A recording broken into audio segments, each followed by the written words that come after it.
Salam. Sekali lagi salam. Tidak semangat ini. Salam. Nah, mungkin yang dari belakang bisa maju ke depan kok. Duduk di depan saja, ini ada kosong-kosong di depan. Ini yang dari multimedia bisa turun ke sini semua kok. Turun saya ke sini. Yang dari multimedia turun di sini saja. Kayaknya kita kejauhan sampai di situ. Ya. Yang dari multimedia turun ke sini sah. Oke.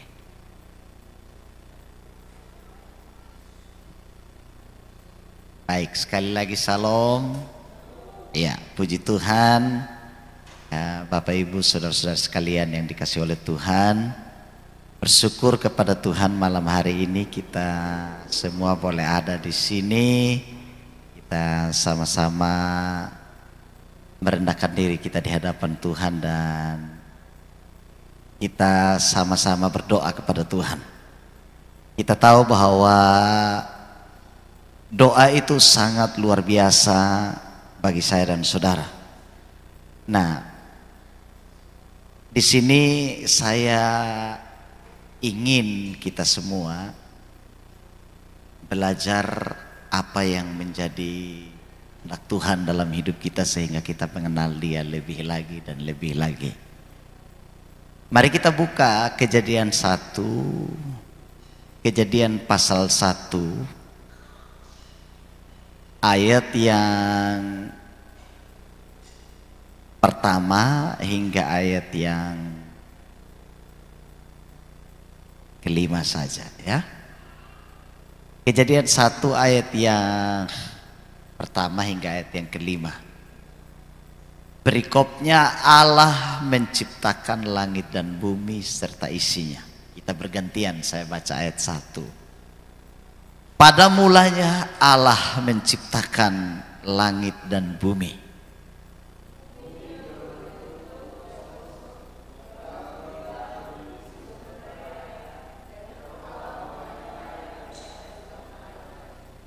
Berfirmanlah Allah, jadilah terang.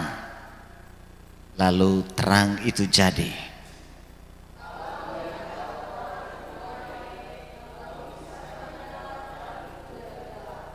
Dan Allah menamai terang itu siang dan gelap itu malam. Jadilah petang dan jadilah pagi. Itulah hari pertama. Amin buat pembacaan firman Tuhan ini. Bapak Ibu, saudara-saudara sekalian yang dikasih oleh Tuhan, saya senang ketika kita sama-sama membaca firman Tuhan ini. Dalam kebenaran ini, saudara-saudara sekalian yang dikasih oleh Tuhan, kita melihat bagaimana Allah memulai karyanya. Ketika Ia menciptakan langit dan bumi atau menciptakan dunia dan segala isi. Saya sengaja membawa kita kepada perenungan ini supaya kita memahami karya Allah yang agung, karya Allah yang besar bagi saya dan saudara. Ya. Di sini Bapak Ibu sekalian dikatakan begini kalau dalam bahasa Ibraninya, pada mulanya Allah menciptakan langit dan bumi, bilang begini. Beresit bara Elohim. Beresit bara Elohim.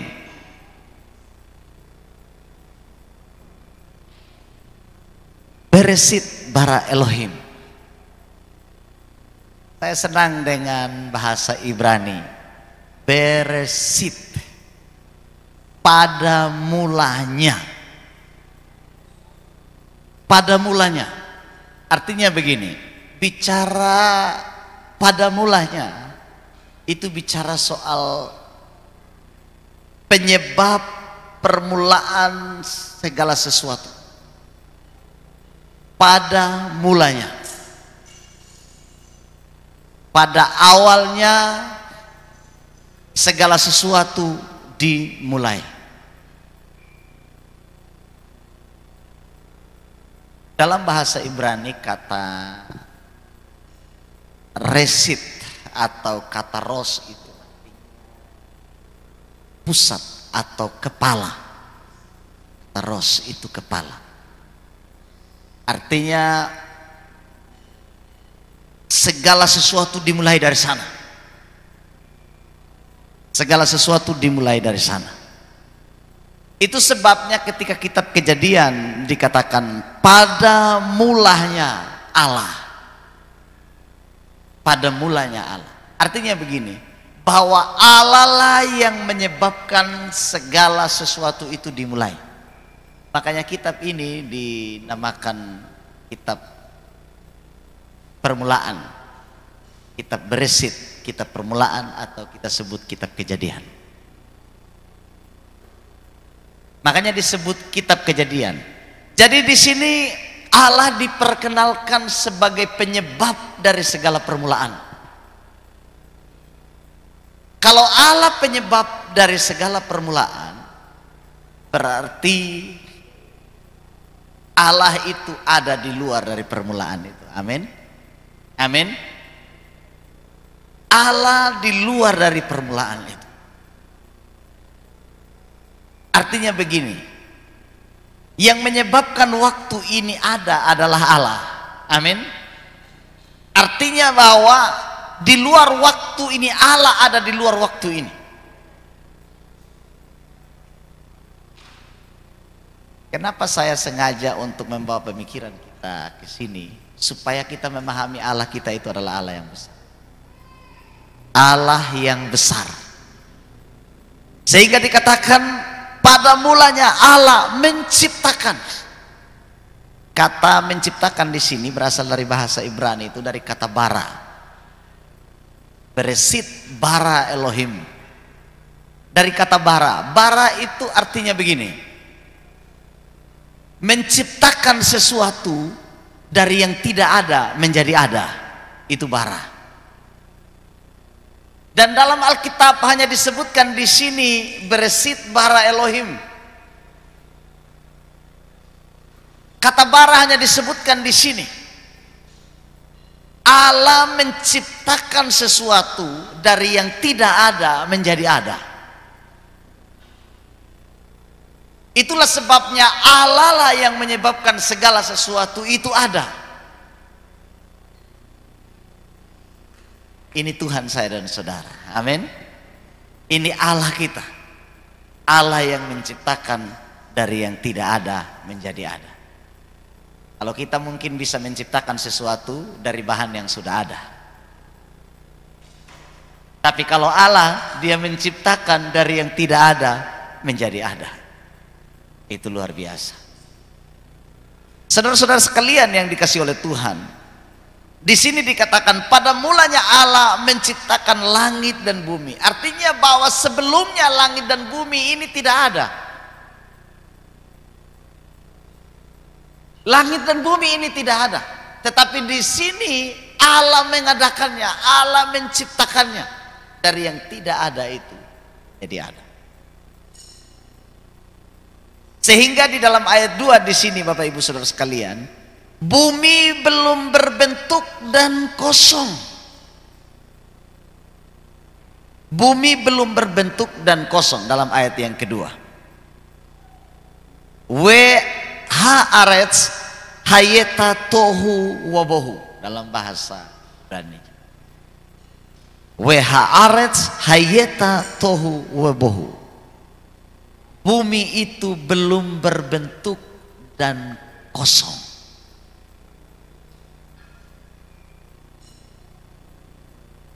Kalau kata belum berbentuk dan kosong di sini tohu wabohu, teman-teman sekalian, itu diterjemahkan begini, bumi itu masih kacau balau. Kalau terjemahan lurusnya tohu wabohu, kacau balau, belum ada keteraturan di dalamnya, belum teratur. Bumi itu belum teratur, langit itu belum diatur dengan baik, masih tohu wabohu, masih gelap gulita, masih tidak beraturan. Dan di sini dikatakan bumi belum berbentuk dan kosong. Gelap gulita menutupi samudra raya. Gelap gulita, we hosek alpene tehom. Gelap gulita menutupi samudra raya. Ini menunjukkan kepada proses bahwa masih gelap, belum terlihat apapun, masih kacau balau, belum teratur. Dan kita lihat di sini, dan roh Allah melayang-layang di atas permukaan. Inilah proses dari bagaimana bumi ini ada, langit ini ada. Dikatakan roh Allah melayang-layang di atas permukaan air. Istilah melayang-layang di sini, ya, teman-teman sekalian, itu dari kata merahepet. Weruak Elohim merahepet. Kata melayang-layang di sini itu diterjemahkan dari kata merahepet. Merahepet itu misalnya begini, teman-teman sekalian. Kata melayang-layang itu atau merahepet itu misalnya begini. Seperti seekor burung yang terbang di atas sangkarnya. Dan ia segera turun ke atas sangkarnya dan dia mengerami telur-telur itu. Jadi merahepet itu seperti seekor burung yang terbang di atas sangkar, di mana sangkar itu siap dierami bersama dengan telur-telurnya. Dan sesudah dierami, maka dari telur-telur itu akan melahirkan kehidupan. Itu kata merahepet. Jadi artinya begini teman-teman sekalian. Jadi kalau roh Allah melayang-layang di atas permukaan air, ia sedang mencari tempat untuk mengerami ciptaan, supaya dari apa yang dierami oleh Roh Kudus itu melahirkan sebuah kehidupan. Amin. Amin. Di sini saya mau sampaikan kepada kita sesuatu yang luar biasa, bahwa pekerjaan Roh Kudus itu adalah pekerjaan yang melahirkan sebuah kehidupan yang baru. Amin. Roh Kudus hadir untuk mengerjakan sebuah kehidupan yang baru. Roh Kudus hadir untuk mengerjakan sebuah pemulihan. Roh Kudus ada mencari tempat dan dia siap untuk memperbaharui semua kehidupan. Sehingga di sini teman-teman sekalian, berfirmanlah Allah, jadilah terang, lalu terang itu jadi. Disinilah awal kehidupan muncul. Ketika yang gelap gulita tadi, yang kacau balau tadi, yang tidak terbentuk, yang kosong tadi, dan kemudian Roh Kudus melayang-layang di atasnya, disitulah terdengar firman Allah. Berfirmanlah Allah, jadilah terang, maka terang itu jadi. Terang ini awal dari sebuah kehidupan. Amin. Amin. Terang ini awal dari sebuah kehidupan yang menerangi kegelapan. Terang ini awal dari sebuah kehidupan yang menghilangkan ketidakberaturan dalam hidup. Pada hari pertama Allah tidak menciptakan matahari dan bulan. Betul tidak teman-teman? Sebagai alat penerang, tapi justru dia menciptakan terang itu. Berfirmanlah Allah, jadilah terang. Di tengah-tengah kegelapan dunia muncul terang. Terang itu berasal dari sang firman itu. Amin. Amin. Terang itu berasal dari firman itu sendiri. Jadi saya mau kasih tahu di sini dalam kitab Kejadian, konsep tentang Trinitas itu sudah dimulai. Ada Allah, Allah Bapa. Betul? Ada Allah Bapa, ada Roh Kudus yang melayang-layang di atas permukaan air, dan ada firman. Ada Sang Firman yang menciptakan terang, yang menghasilkan terang. Berfirmanlah Allah, jadilah terang. Jadi di sini ada Sang Firman, ada Roh Kudus, ada Allah Bapa sebagai penciptanya. Jadi di sini konsep Tritunggal itu sudah ada di dalam Kejadian 1. Jadi mungkin orang atau teman-teman dengar di YouTube, wah Tritunggal itu sesat, Tritunggal itu salah dan lain sebagainya. Konsepnya sudah ada sejak awal penciptaan. Jadi ketika teman-teman mendengarkan, ya jangan percaya kepada pengajaran Tritunggal. Konsepnya di sini sudah ada.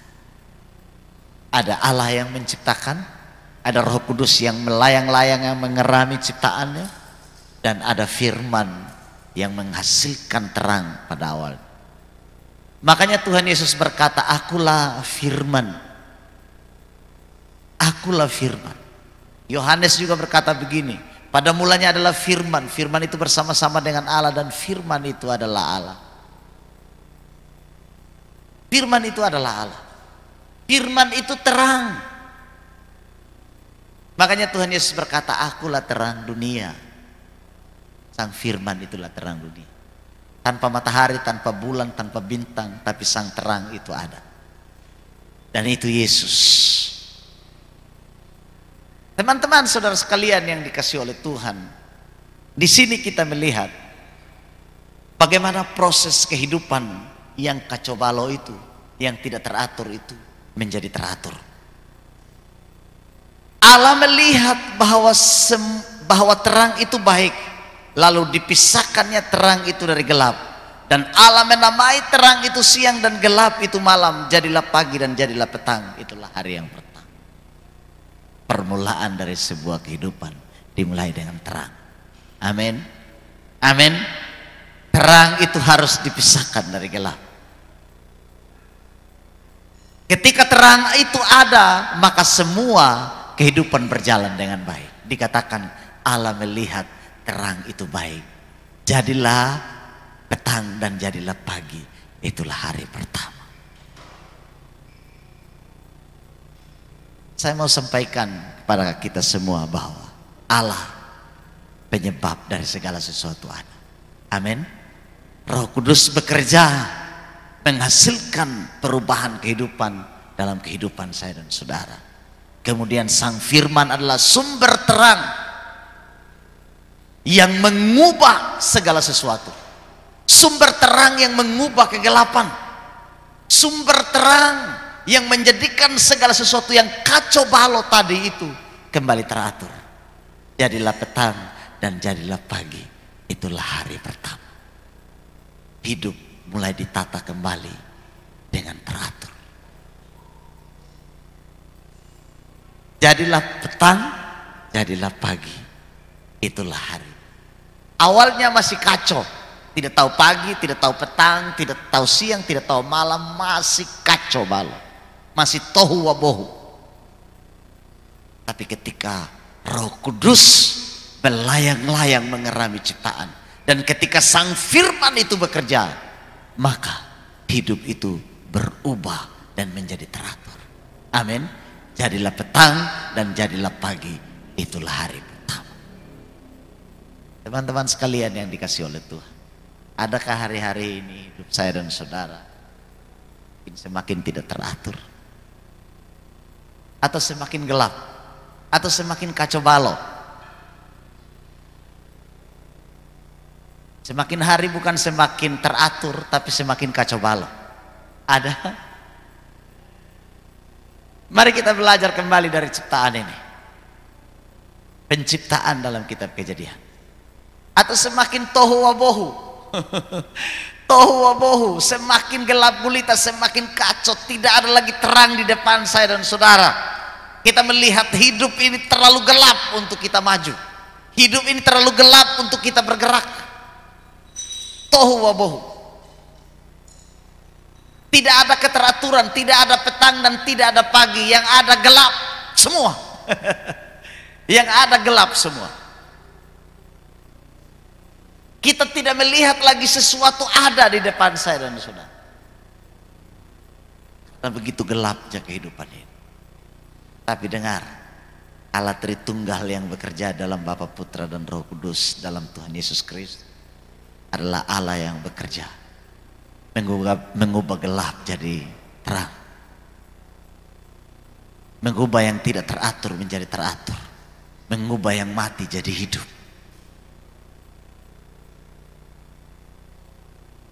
Roh Kudus itu ibarat burung yang sedang melayang-layang mencari tempat untuk dia mengerangi telur-telur itu dan menghasilkan sebuah kehidupan.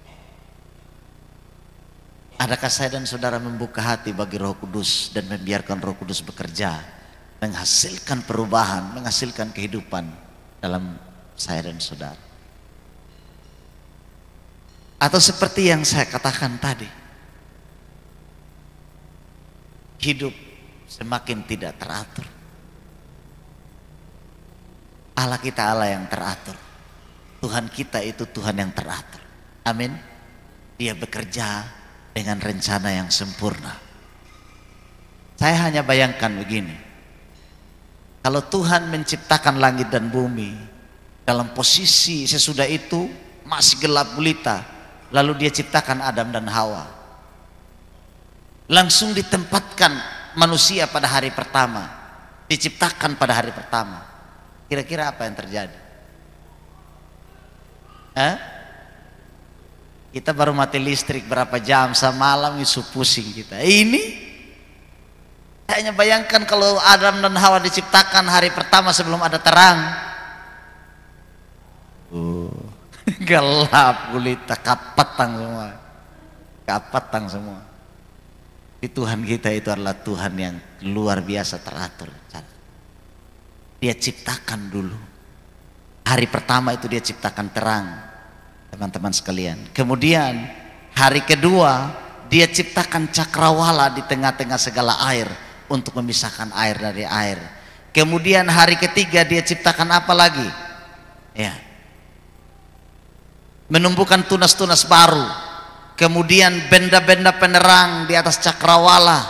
Kemudian menciptakan ikan-ikan, makhluk-makhluk. Kemudian pada hari yang ke-6, sesudah semua itu siap, baru Tuhan menciptakan manusia. Tuhan sudah ciptakan pisahkan air, Tuhan sudah ciptakan tumbuh-tumbuhan, Tuhan sudah ciptakan taman, Tuhan sudah ciptakan hewan, semua sudah lengkap. Tuhan sudah sediakan makanan, sudah lengkap semua. Baru Tuhan ciptakan Adam dan Hawa. Baru bilang di dua orang ini, kamu tinggal di sini. Kamu beranak cucu, berkembang biak dan penuhilah bumi. Kamu hidup di sini. Tuhan pun baik. Dia sudah sediakan semua bagi saya dan saudara. Dia tidak suruh Adam dan Hawa tanam pohon lagi, tanam sayur lagi, piara ikan lagi, bikin kolam lagi. Tidak suruh. Dia sudah sediakan semua. Baru dia bilang kamu nikmati saja apa yang ada di sini. Tuhan kurang baik apa terhadap Adam dan Hawa? Tuhan kurang baik apa terhadap saya dan saudara? Adakah yang tidak makan hari ini? Ada yang tidak makan hari ini Bapak Ibu? Ada? Ada yang tidak hirup udara segar hari ini? Kurang baik apa Tuhan terhadap saya dan saudara?